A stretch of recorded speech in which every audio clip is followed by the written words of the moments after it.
তারা বাংলাদেশের যে রিফর্মটা হচ্ছে, যে রাষ্ট্র মেরামতের যে একটা বিশাল কাজ যে নেওয়া হয়েছে, তাকে তারা ফুল সমর্থন জানিয়েছেন।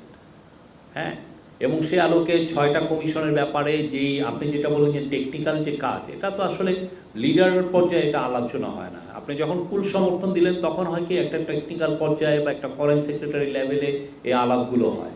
এই আলাপগুলো তো একটু পরের বিষয়, কিন্তু যেটা হয় যে আপনি ওয়ার্ল্ড লিডার বিষয়ে এই একটা ইতালির প্রাইম মিনিস্টারের সাথে যে আলাপটা হচ্ছে, তারপরে যেহেতু এটা যেটা ডিসিশন হয় সেটা অফিসিয়াল লেভেলে নামে, তখন অফিসিয়াল লেভেলে এই আলাপগুলো হয়। আর 6টা কমিশনের যেটা বললেন, হ্যাঁ কালকে থেকে এটা শুরু করার কথা, কিন্তু যেটা হয়েছে যে একটা ডিসিশন এসছে যে তার আগে এই বাংলাদেশের যে পলিটিক্যাল পার্টিগুলোর সাথে আমাদের উপদেষ্টা পরিষদ আর এক দফা আলোচনা করতে চাচ্ছেন। আলোচনা করে ওনারা এই এটা চূড়ান্ত করবে। টেকনিক্যালি 6 জন কমিশনারে যখন নাম হয়ে গেছে, আমি বলতে পারি যে কমিশনের কাজ কিছুটা হলেও শুরু হয়েছে, কিন্তু যেটা হচ্ছে যে পুরো পলিটিক্যাল পার্টিরা তো এখানে একটা স্টেক হোল্ডার, তার সাথে একটু আলাপ হবে, হয়ে তাদের মতামতটা একটু চাওয়া হবে অনেক কিছুতে। ওয়ার্ল্ডের যারা টপ লিডার কেউ কিন্তু টাইম ফ্রেম জানতে চান না। তারা বাংলাদেশের জানেন যে যে কাজগুলো হবে ইট উইল টেক টাইম।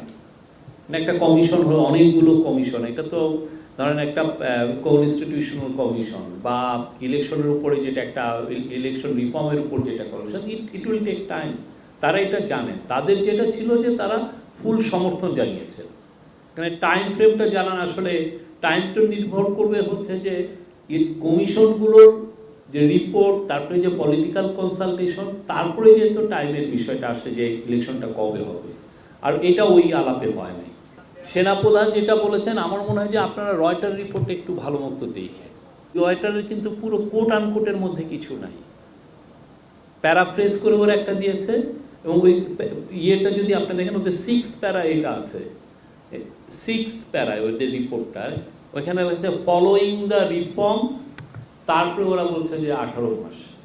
হ্যাঁ, এখানে একটা ক্যাভিয়েট আছে।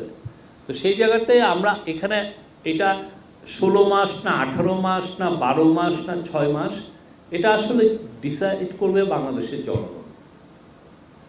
ঠিক আছে, যে বাংলাদেশের জনগণ, এবং যেই কমিশনগুলো করা হলো, এটা খুবই তো একটা বড় রাষ্ট্র মেরামতের একটা কাজ। এই কমিশনের রিপোর্ট নিয়ে পলিটিক্যাল কনসালটেশন, এবং এই কনসালটেশনের পরে বাংলাদেশের জনগণ, বাংলাদেশের সোসাইটি, বাংলাদেশের সমস্ত স্টেক হোল্ডার যখন ডিসাইড করবেন যে না আমরা এই বিষয়ে ঐক্যমত্যে পৌঁছেছি, তখন আপনি ইলেকশনের একটা ইয়া হবে। এটা কবে হবে? এটা কি 16 মাস পরে হবে, নাকি 12 মাস পরে হবে, না 8 মাস পরে? এটা আসলে এখনই নির্ধারিত করা যাচ্ছে না। আর আমার মনে হয় যে সেনাপ্রধান এখানে অপিনিয়ন দিয়েছিলেন।